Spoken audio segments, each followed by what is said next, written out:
एक औरत थी। उसके 7 लंबे चौड़े, ताकतवर और बेवकूफ बेटे थे।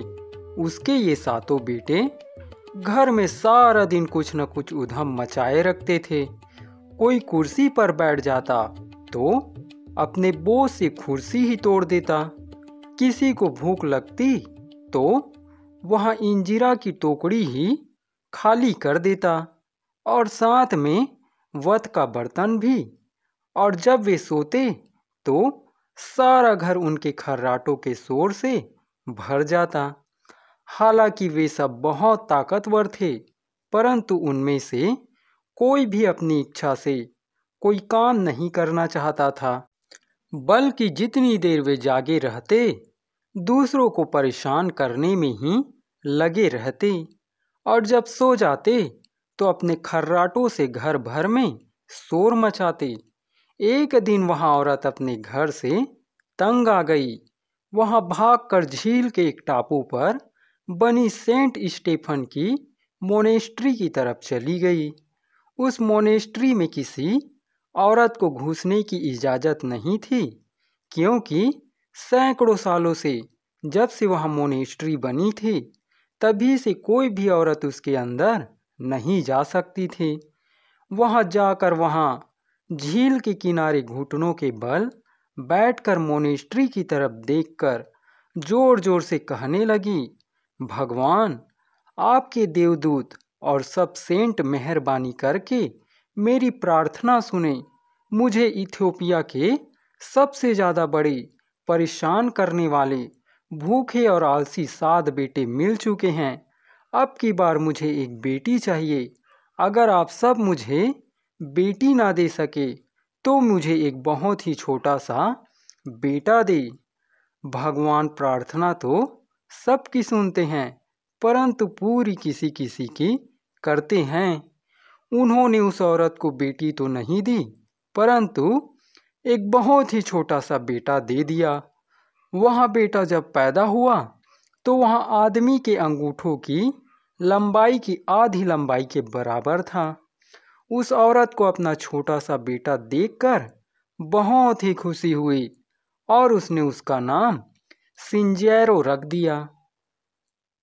यह उस औरत का पहला बच्चा था जिसको वहां अपनी बाहों में लेकर घूम सकती थी, क्योंकि दूसरे बच्चों को तो घर तक लाने के लिए भी खच्चर बुलाना पड़ता था। काफी दिन का हो जाने के बाद भी जब सिंजेरो का साइज नहीं बढ़ा तो उस औरत को और भी ज्यादा खुशी हुई। इस सब से उसको यह भी विश्वास हो चला था कि सिंजेरो बहुत ही होशियार बच्चा था। उसको अपने उस छोटे से बेटे से बस एक ही परेशानी थी कि उसका साइज छोटा होने की वजह से उसको उसे उसके भाइयों से दिन में कई बार बचाना पड़ जाता था। और केवल भाइयों से ही नहीं, उसको तो उसे कई और भी चीजों से बचाना पड़ता था।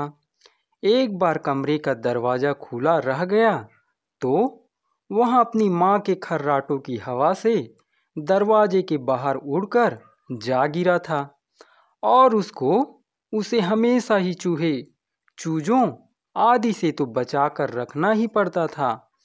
जैसे जैसे दिन गुजरते गए, सिंजेरो के सातों भाई सिंजेरो से बहुत नफरत करने लगे, क्योंकि उनको लग रहा था कि उनकी माँ सिंजेरो को उनसे ज़्यादा प्यार करती थी। जब वे छोटे थे तो कभी उनकी माँ ने उनको गोद में नहीं उठाया था, कभी उनको प्यार से नहीं चूमा था, कभी उनको गले से नहीं लगाया था। पर सिंजेरो को वहाँ सारा दिन अपनी गोद में लिए घूमती रहती थी। एक बार सबसे बड़े भाई ने अपनी माँ को अपनी बाहों में लेने की कोशिश की थी तो उसने उसकी 3 पसलियाँ तोड़ दी थी और सिंजेरो को वहाँ इतना प्यार करती थी कि दिन रात उसे साथ रखती थी। इन सब बातों से तंग आकर एक बार उन सातों भाइयों ने सिंजेरो को मारने की एक योजना बनाई। सिंजेरो को मारने की कोशिश एक दिन सिंजेरो को भाइयों ने सिंजेरो को अपने पड़ोसी का सबसे अच्छा बैल चुरा लाने के लिए राजी कर लिया। भाइयों ने सोचा कि उनका पड़ोसी जो एक आदमखोर था सिंजेरो को पकड़ लेगा और उसे खा जाएगा, पर ऐसा तो कुछ भी नहीं हुआ। सिंजेरो उस बैल के सिर पर चढ़ गया। जब वहां उसको दाहिने हाथ की तरफ ले जाना चाहता तो उसके दाएं कान पर भिनभिनाता, और जब बाएं हाथ की तरफ ले जाना चाहता तो उसके बाएं कान पर भिनभिनाता। इस तरह वहां पड़ोसी के सामने ही उस बैल को जंगल की तरफ भगा कर ले गया, जहां उसके भाई उसका इंतजार कर रहे थे। भाइयों को सिंजेरो के बच जाने का दुख तो बहुत हुआ, पर बैल पाने की खुशी भी कम नहीं हुई। उन्होंने उस बैल को मारा, आग जलाई और उसका सारा मांस खुद ही खाने लगे। सिंजेरो को उन्होंने कुछ भी नहीं दिया। सिंजेरो बोला, भाइयों, तुम लोग बड़े हो, तुमको खाना चाहिए वहाँ तो ठीक है, पर मुझे कम से कम इसका ब्लैडर ही दे दो। भाइयों ने उस बैल का ब्लैडर सिंजेरो की तरफ फेंक दिया और सिंजेरो ने उसका एक ढोल बना लिया। वह उस ढोल को एक डंडी से पीटता जाता और कहता जाता, चैरक ओ चैरक, हमने तुम्हारा बैल चुरा लिया है। अगर हिम्मत हो तो आकर हमसे लड़ो। मेरे बड़े भाई तुम्हारे जादू टोने से नहीं डरते। उसके भाई लोग यह सुनकर बहुत डरे और सारा मांस वहीं का वहीं छोड़कर जंगल में भाग लिए। उधर सिंजेरो चैरक के घर गया और उसका एक खच्चर चुरा लाया। उस खच्चर पर उसने वह सारा मांस लादा और अपनी माँ को वह खच्चर और मांस दोनों ले जाकर दे दिए। माँ यह सब पाकर बहुत खुश हुई। सिंजेरो और उसके भाइयों के बीच तनाव बढ़ता रहा। वे हमेशा यही सोचते कि उनकी माँ सिंजेरो की वजह से ही उनको प्यार नहीं करती। जब यह सिंजेरो नहीं रहेगा तो हमारी माँ हमें फिर से खूब प्यार करेगी। अंत में हालात यह हो गई कि सिंजेरो का उस घर में रहना बहुत ही मुश्किल हो गया और उसको उसके लिए खास तौर पर बनाए गए एक छोटे से मकान में जाकर रहना पड़ा। माँ इस सब पर बहुत गुस्सा हुई। उसने अपने 7 बड़े बेटों की शादी कर दी और उनको अलग कर दिया। एक रात सिंजेरो के भाई आए और उन्होंने सिंजेरो के छोटे से घर में आग लगा दी, पर उसकी अच्छी किस्मत कि वहाँ उस आग में जलकर मरा नहीं। वहाँ अपने घर के फर्श में बने एक छेद से होकर एक खरगोश के बिल में निकल गया और बच गया। अगली सुबह सिंजेरो ने अपने जले हुए घर की राख समेटी, उसको बोरों में भरा और खच्चरों पर लाद दिया। उसने वहां शहर छोड़ने का इरादा कर लिया था, सो वहां अपने खच्चरों के साथ वहां शहर छोड़कर चल दिया। पहली रात वहां एक अमीर आदमी के घर रुका। अगले दिन सुबह वहां चिल्लाया, अरे किसी चोर ने मेरे बोरों में से आटा चुराकर उनमें राख भर दी है। जब सिंजेरो काफी देर तक चिल्लाता रहा तो उस अमीर आदमी को उस पर बड़ी दया आई। इसके अलावा वहां अमीर आदमी यह भी नहीं चाहता था कि उसके पड़ोसी यह सोचे कि इसी आदमी ने इस छोटे से लड़के का आटा चुराया है। इसलिए उसने सिंजेरो को 7 बोरी आटे दिया। सिंजेरो ने सोचा कि यह आटा माँ को दे दिया जाए, सो वहाँ अपने घर की तरफ चल दिया। जब सिंजेरो आटा देने के लिए घर लौटा तो उसने अपने भाइयों को अपनी चालाकी की कहानी सुनाई कि किस तरह उसने उस अमीर आदमी को लूटा। उसकी कहानी सुनकर सब भाइयों ने एक आवाज में कहा, यह तो बड़ी होशियारी की चाल है। उन्होंने सोचा कि वे भी कुछ ऐसा ही करेंगे, सो वे लोग तुरंत ही अपने अपने घर गए और उनमें आग लगा दी।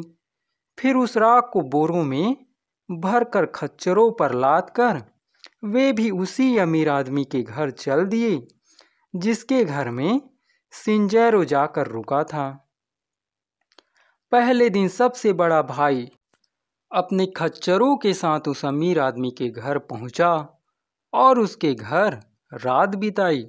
अगले दिन सुबह उठकर उसने भी सिंजेरो की तरह चिल्लाना शुरू कर दिया कि उस घर में उसके आटे की चोरी हो गई। लेकिन उस अमीर आदमी उसको कोई आटा नहीं दिया, बल्कि उसको अपने ऊपर इल्जाम लगाने के जुर्म में घर से बाहर निकाल दिया। जब दूसरा भाई वहां गया और उसने भी वही चाल खेली, तो उस आदमी ने उसको धक्के मारकर सड़क पर फेंक दिया। और जब तीसरा भाई वहां गया तो उसने डंडों से पिटवाया। जब चौथा भाई उसके घर गया तो उसने उससे पहले ही पूछ लिया, तुम्हारे इन बोरों में क्या है? वह बेवकूफ भाई बोला, आटा। अमीर आदमी बोला, यह तो बड़ा अच्छा है, आज हमारे पास आटे की कुछ कमी है, सो आज रात हम तुम्हारे लिए इसी आटे की रोटी बनवाएंगे। सो उस रात उस भाई को राख की रोटी खाने को मिली और अगले दिन सुबह उसको बाहर निकाल दिया गया। उस अमीर आदमी ने यही चाल पांचवें और छठे भाई के साथ भी खेली। लेकिन जब सातवां भाई वहां आया तो वहां अमीर आदमी इन चालों और इन भाइयों से तंग आ चुका था। सो उसने उस पर अपने सारे कुत्ते छोड़ दिए। सभी भाई अपने सबसे छोटे भाई को देखने के लिए आए और तय किया कि इस बार सिंजेरो को जरूर ही मरना चाहिए। सिंजेरो को मारने की एक और कोशिश। एक रात जब उन सब भाइयों की माँ और पत्नियां सो रही थी, तो उन्होंने सिंजेरो को इंजिरा की टोकरी में रख लिया और टोकरी नदी के किनारे ले जाकर उसका ढक्कन कस कर बांध दिया ताकि वहां खुल ना सके, और उस टोकरी को नदी में फेंक दिया। ऐसा करने के बाद उनको पक्का विश्वास हो गया कि अब की बार उनको सिंजेरो की शक्ल देखने को नहीं मिलेगी। पर जाको राखे साइयां, मार सके ना कोई। नदी की धारा में बहते बहते वह टोकरी कुछ ही दूर जाकर किनारे लग गई। सुबह उधर से यूसुफ नाम का एक अरब व्यापारी निकला। उसने वहां टोकरी देखी तो उसको खोला। टोकरी खुलते ही सिंजेरो उसमें से बाहर निकल आया और गाने नाचने लगा। वह बोला, तुम अच्छी किस्मत वाले हो, तुम ही अल्लाह के प्यारे बेटे हो। यूसुफ बोला, मेरी किस्मत अच्छी क्यों है? मुझे तो इसमें केवल भीगा हुआ एक लड़का मिला है, इसमें अच्छी किस्मत होने की क्या बात है? सिंजेरो बोला, क्या मैं तुमको कुछ अजीब सा लड़का नहीं लगता? यूसुफ बोला, हाँ, वह तो तुम लग रहे हो, तुम बहुत बहुत बहुत ही छोटे हो। सिंजेरो बोला, हाँ, मैं बहुत ही छोटा हूँ ना, इसीलिए मैं अल्लाह का पैगंबर हूँ और अपने छोटे साइज की वजह से ही मैं इस टोकरी के लायक भी नहीं था। और यह टोकरी भी क्या जादू की टोकरी है कि यह हर दोपहर को सोने से भर जाती है। यूसुफ यह सुनकर बहुत खुश हुआ। वह तुरंत ही वह टोकरी ले लेना चाहता था, क्योंकि वह बहुत लालची था, पर उसको थोड़ी चिंता भी थी। वह बोला, अगर मैं यह टोकरी अपने घर ले जाऊंगा तो गवर्नर मुझसे यह टोकरी ले लेगा, मैं क्या करूं? सिंजेरो बोला, यह तो तुम ठीक कहते हो, इसीलिए तो अल्लाह ने इस टोकरी को जंगल में भेजा है। यूसुफ बोला, मुझे एक बात सूझी है, मैं तब तक यहीं रहूँगा जब तक यहाँ टोकरी कई बार सोने से भरती है। फिर मैं उस सोने को अपने खच्चरों पर लाद दूंगा। मैं इस टोकरी को यहाँ पत्थरों के पीछे छिपा दूंगा। फिर इस सोने को शहर ले जाकर उसमें से थोड़ा सा सोना गवर्नर को दे दूंगा और बाकी सोना मैं अपने पास रख लूँगा। फिर जब भी मुझे सोने की ज़रूरत होगी मैं यहाँ से आकर सोना निकाल लिया करूँगा। सिंजेरो बोला, यहाँ तो तुमने बहुत ही अक्लमंदी की बात सोची और यहाँ तो मेरे लिए बहुत ही खुशी की बात है कि मेरी मुलाकात एक ऐसे आदमी से हुई जिसने पैसे के लालच में अपनी सोचने की ताकत नहीं छोड़ दी। यह तरकीब तो बहुत अच्छी है। तुम्हारे खच्चर कहाँ हैं? व्यापारी ने पहले अपने सिर पर हाथ मारा और फिर अपनी दाढ़ी सहलाता हुआ बोला, अरे यहाँ मैंने क्या कहा? मैं तो निपट बेवकूफ़ हूँ। मैंने तो अपने खच्चर पिछले गांव में ही बेचकर शेख मुस्तफ़ा को बेचने के लिए यह घोड़ा खरीदा है। सिंजेरो बोला, कोई बात नहीं, अब तुम ऐसा करो, मैं यहाँ टोकरी के पास रहता हूँ, तब तक तुम अपना यह सुंदर घोड़ा लेकर जाओ और अपने खच्चर उसे वापस ले आओ। लालची व्यापारी बोला, नहीं, ऐसा करते हैं कि मैं इस टोकरी के पास ठहरता हूँ और तुम यहाँ पैसे और यह मेरा घोड़ा ले जाओ और मेरे खच्चर वापस ले आओ, लेकिन तुम इस जादू की टोकरी के बारे में किसी से कहना नहीं।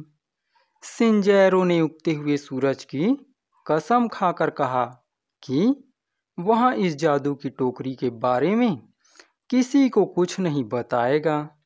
फिर बोला, तुम फिक्र ना करो, इतने छोटे लड़के के मुंह से यह कहानी सुनकर तो कोई बेवकूफ़ भी उस पर यकीन नहीं करेगा।